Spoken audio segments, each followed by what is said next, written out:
Ikaw ang ina ni Tali? Oo. Sa akin siya nanggaling, kaya akin siya. Sandali. Paano nangyari yun? Siya ang sanggol na pinalit ni Malu sa totoong anak mo.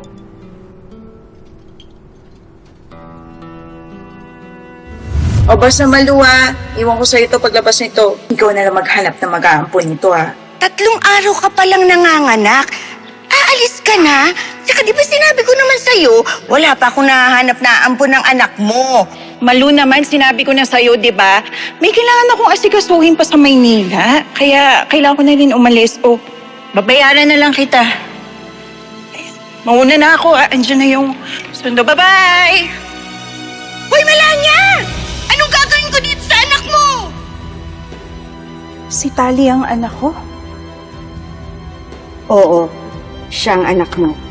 Mabuti na ang kalagayan niya, kaya wag mo na siyang gulukin. Iniwan mo lang ng ganun-ganun lang? Basta mo lang siya iniwan? Pinalabas ko na tunay niyang anak ang anak mo. At yun ang dahilan kung bakit ako bumalik at namasukan dito, Rosel. Hindi ako naniniwala sa'yo. Hindi ka naniniwala? Hindi. May pruweba ako, nagpa-DNA test ako. Ano to?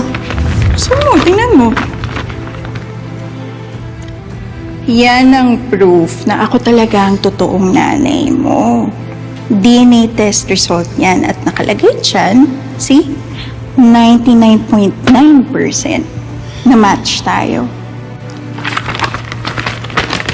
Hindi ako naniniwala sa peking papeles ito.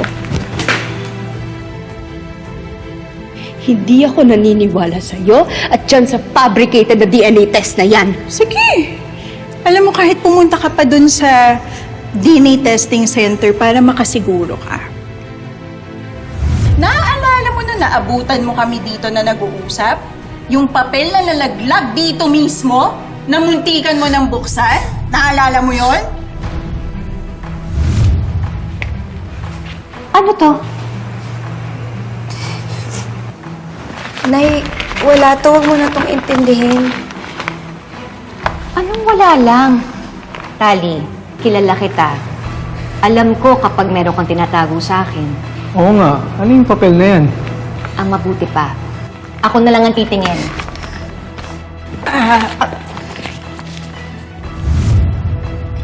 Kaya akin na ang anak ko. Tali, halika na. Hindi! Ka dito! Sa akin si Tali! Oo, sa'yo siya nanggaling, pero anak ko si Tali. Anak ko siya. Ako ang totoong ina niya, kaya sa akin siya sasama! Halika na, Tali! Hindi! Hindi ako sasama sa'yo! Dito ako sa nanay ko! Sa taong nagpalaki sa akin at nag-alaga nung tinapon mo ako na parang isang tuta! Nawalan ka na ng karapatan sa kanya nung iniwan ko siya. Iniwan ko lang siya, pero kahit kailan hindi nawala yan sa isip ko!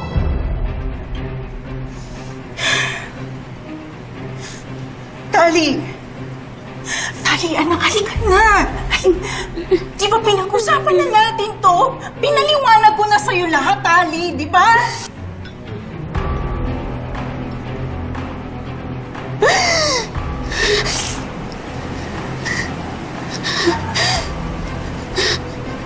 Matagal mo nang alam? Matagal mo nang alam kung siya ang nanay ko? Sorry na. Nay, sorry, hindi ko agad sinabi sa'yo. Ayoko lang isipin kasi naampon lang ako, Nay. Patawarin mo ako. Tinago namin yung totoong pagkatao ni Tali dahil siya yung nakiusap sa akin. May nalaman ako na sigurado ako ikakagulat. Ano yun? Alam ko na kung sino yung totoong anak ni Rosel. O ba't parang natakot ka? Sino yung totoong anak ni nanay? Siyempre hindi ko sasabihin, pero pag ikaw, pinagpatuloy mo pa rin yung pagmamatigas mo sa akin. Ako mismo magsasabi kay Rosel kung sino ang totoong anak niya.